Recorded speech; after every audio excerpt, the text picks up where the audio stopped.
Magandang araw po sa inyong lahat mga kababayan at welcome back dito po sa PNR at ito nga mga karbi natin huli si Boying. Nako, ex-ombudsman Martires nagsalita. Ayan mga kababayan, patungkol po riyan ang ating aalamin at bibigyan ng reaksyon ngayong araw na ito. Pero bago pong lahat mga kababayan, sa mga hindi pa po nakapag-subscribe sa ating munting channel ay pa-subscribe naman po. At palike na rin po ng video ito. Maraming salamat at eto na nga. Simulan na po natin to.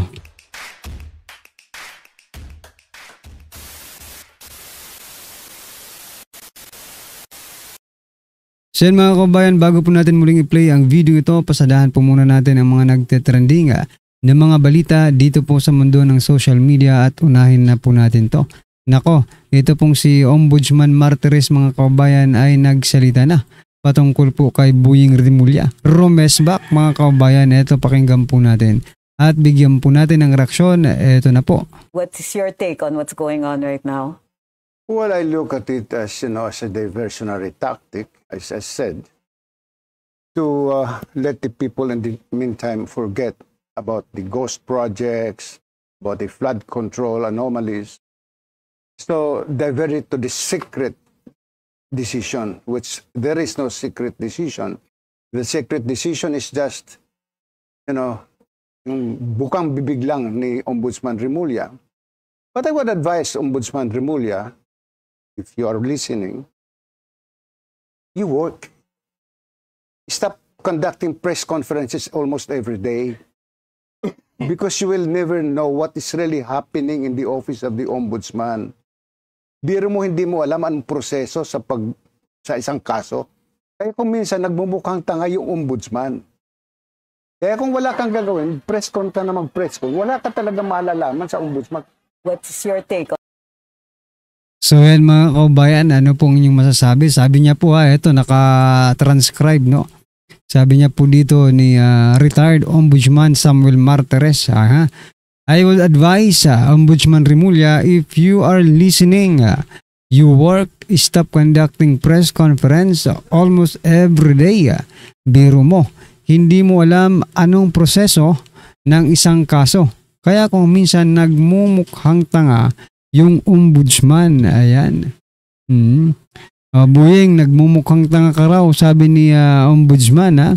Ito, hindi po ito basta-bastang tao kasi ito po yung pinalitan mo dyan sa ombudsman. Tinatawag kang tanga. Papayag ka ba? Parang ganun pong nangyayari kasi nawiweaponize po yung ombudsman politically, no? Wala naman siyang iniimbestigahan. I mean, wala naman siyang pinapangalanan kung di puro mga anti-Marcos. I mean, diba? Kung hindi mga in-appoint ni former President Duterte, no? Baka sa susunod nito, mga kabayan, yung mga ang ipatawag ni Ombudsman Rimulya, mga DDS vloggers na, nako po. Diba? Ganun ang pattern pag wala na silang ibang madikdik, yung mga vloggers na ang titirahin nila. Anyway, eto pa mga kabayan, pasalahan po natin to. Nako, eto si Romeo Bronner, sa General Romeo Bronner ng AFP. Sa nanawagan po, no? Sabi po dito sa balita, sabi niya po, nananawagan ako sa ating mga kababayan na huwag pong idamay ang armed forces. Please shield the armed forces from the political environment. Nako po, mukhang nabaliktad na. Nananawagan siya sa mga taong bayan na huwag daw idamay ang armed forces. At sabi niya pa ay please naman shield the armed forces from the political environment. Nako sir, di ba? Kayo po dapat ang mag-shield sa mga Pilipino, di ba? Kayo dapat ang magprotekta sa mga Pilipino. No. Hindi po ang Pilipino ang magprotekta sa armed forces. Sa political environment. Ang political environment talagang minsan nga nagagamit kayo sa politika di ba? Minsan yung mga pahayag ni Bronner, no, ay in relation sa interest ng ilang politiko, di ba? Umapila si AFP Chief of Staff General Romeo Bronner Jr. Sa publiko na wag idamay ang militar sa mga usaping may kinalaman sa politika. Pero yun po ang ginagawa ninyo, sir, di ba? Sa gitna ng patuloy na palitan ng pahayag ng ilang opisyal ng gobyerno. Aha. Ano pong inyong masasabi dyan? Mukhang paurong ito, ha? Mukhang paurong si Bronner, mga kababayan. Hindi lang po yan, ha? Hindi lang po yan kasi mukhang naging utusan pa nga itong si Bronner, eh. No? Dalawa na po ang pinagsisilbihan ngayon ni Bronner, ang AFP, no? Ang Armed Forces of the Philippines at ang DPWH. Ito po ang balita, mga kababayan. Inspection reveals 60 flood projects that never existed.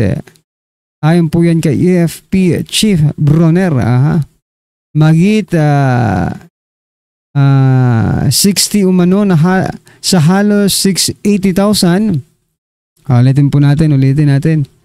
Mula po ito sa The Global Filipino Magazine. Ayan, mahigit 60 umano na sa halos 8,000 flood control projects ng gobyerno ang natuklasang hindi umiiral matapos ang inspeksyon ng Armed Forces of the Philippines. Ayan, naging inspector na ang AFP ng DPWH.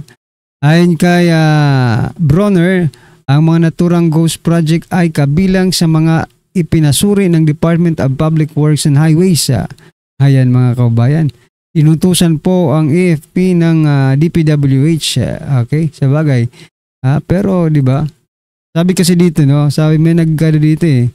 May nag-comment, di mo na trabaho yan. Mag-focus ka kung ano yung nakasaad sa trabaho mo. Ayon sa saligang batas, di pwedeng maging dalawa ang assignment mo. Bawal yan, aray ko po.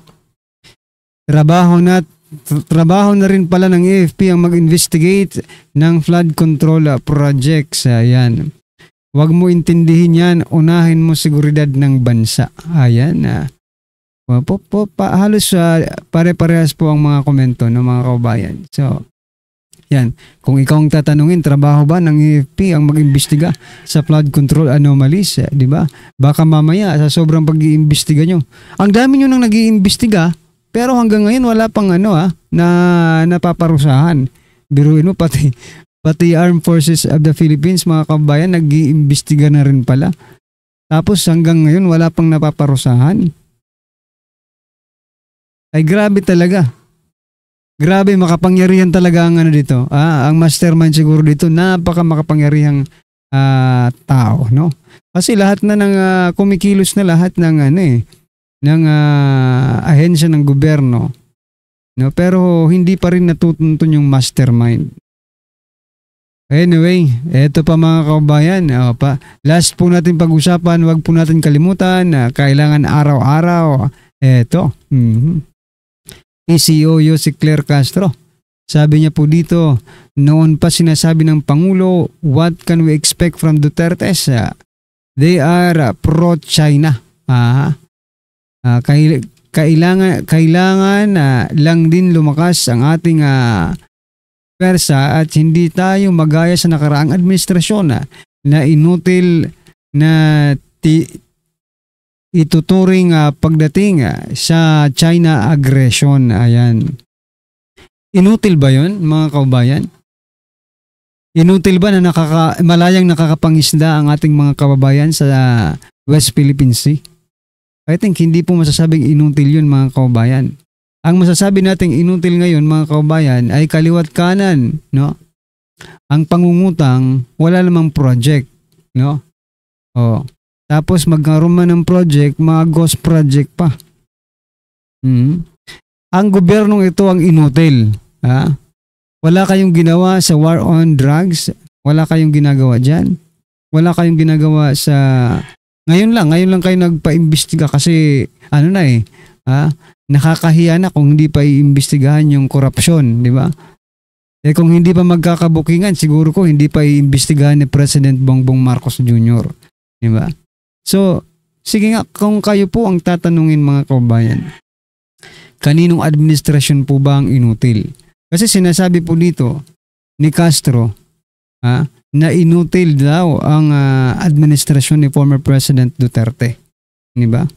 Hindi natin alam kung saan po siya kumukuha ng kanyang mga impormasyon, pero sa nakakarami, no? Alam naman po natin na mas inutil ang administrasyong ito. Wala pang ang pandemic, ganito nang nangyayari sa atin. Paano pa kaya kung 'di ba, magkaroon ng sana wag naman, 'di ba? Talagang maghihirap ang mga Pilipino, 'di ba? Ayan mga kabayan, ano po ang inyong opinion dyan? I-comment nyo na lang at eto, pasadahan po natin ang video ito at bigyan po natin ng reaksyon. Eto na po. Isang mapagpala at magandang araw mga kabayan. Heto na, sa wakas hindi na nakapagpigil itong si Martires laban dito kay Boying Rimulya. Ito ay matapos ibinahagi ni dating Ombudsman Samuel Martires ang kanyang tugon sa akusasyon ng kasalukuyang ombudsman na si Boying Rimulya na ginawa niyang sikreto ang desisyon sa kaso ni Senator Joel Villanueva. Matatanda ang naudlot ang plano ni Rimulya na magpadala ng liham sa Senado para ipasuspinde itong si Villanueva dahil binigyan pala ng pagkakataon ni Martires ang senador na makapag-motion for reconsideration. Ayon kay Martires, hindi sikreto ang kanyang ginawa at hindi niya umano kailangang magpa-press conference upang malaman ng tao ang bawat desisyon ng ombudsman. Sabi ni Martires, hindi tungkulin ng ombudsman na araw-araw ay magsagawa ng press conference para sabihin ito ang ginawa ko na ipahayag sa mga tao na nilagdaan ko ang kautusan sa pagpapatalsik kay Senator Juan de la Cruz. Yan ang sabi ni Martires.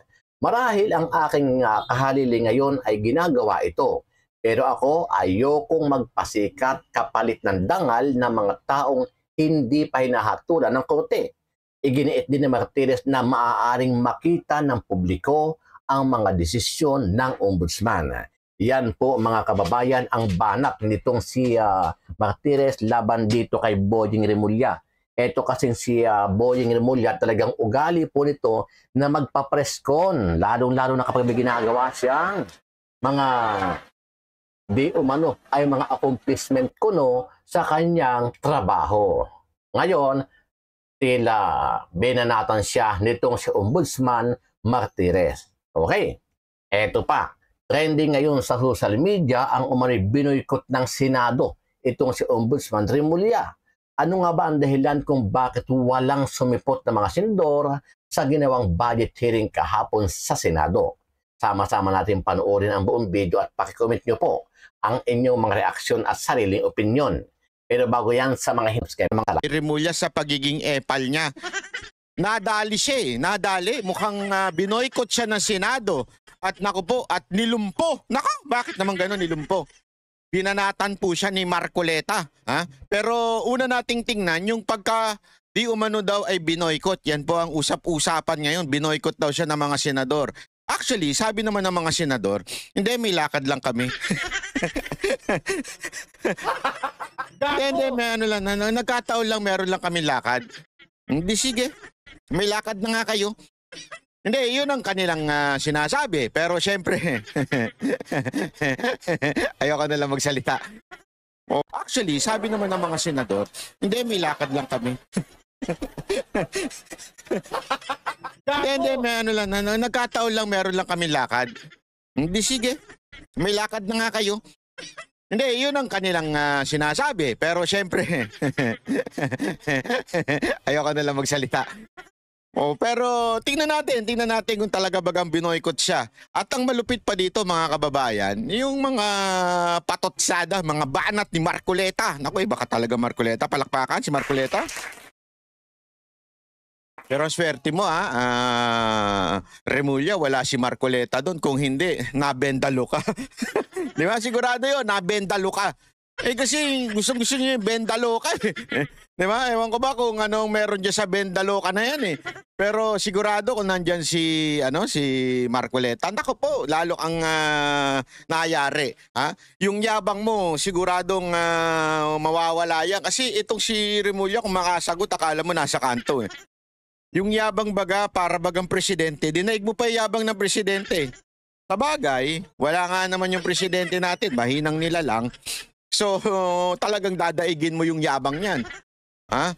Hindi kasi alam mo, diyan mo makikita pagkang leader, matikas, yung mga nasa baba niyan, humble. Medyo, alam mo yon, pag matikas yung nasa pinuno. Nakakita ka ng mga gangster movie na yung leader nila ay matikas tapos yung mga tao nila mas mayabang pa dun sa pinuno. Hindi, di ba? Kasi nga, matikas. Pero, ngunit dapat subalit. Pag ang isang pinuno ay walang kwenta, mahinang nila lang, asahan mo lahat ng mga nasa paligid niya napakayabang. Kasi nga, doon bumabawi ng lakas ang gobyerno, ika nga. Doon bumabawi ang lakas ng organisasyon. Yung leader, mahinang nila lang, so doon na lang sa mga tauhan niya, mga mayayabang. O parang gano'n na nangyayari dito kay Remulla O, di ba? Saksakan ng yabang. Si Romualdez, saksakan din ng yabang. Ay, sus, Ginoo. Alam mo talaga napakahina ng nilalang nito ni Marcos. So ito, pakinggan natin itong usapan nitong mga idol natin dito sa Net25. O, pasok pasok. O, ito. Binoykot si Ombudsman ng mga senador. Ayun pala, ganun talaga ang sitwasyon, Sen. Hindi ganun na sitwasyon. Dapat talaga, marami naman, Kaya lang. Tinan mo, yan, Isa lang, Oo nga. Di ba nyo nakita nung yung DOE? Kaming dalawa lang. May tumating na dalawa, tapos umalis din. Pagkatapos yung DOJ. Opo. Ganun din. Opo. Bali, marami yun mula nung Lunes Lunes, Martes, Merkules, hanggang Huwebes. Parang dalawa nga lang po kayo ng chairman. Kanina pupunta sana ako, kaya lang ang dami kong meeting sa umaga. Sana sabi ni Ombudsman, ay salamat, wala.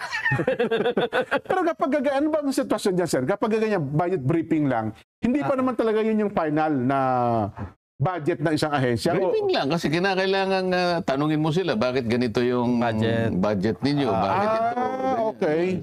6 billion yata yung budget na hinihingi na Ombudsman.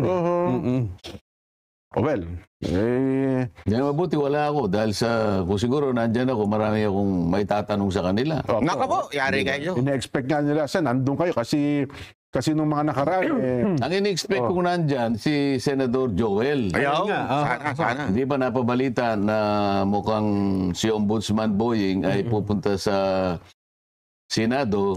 May daladalang sulat. Para sa ganun ay iabot yata yung sulat na kung saan ay pinatatanggal si Senador Joel bilang senador.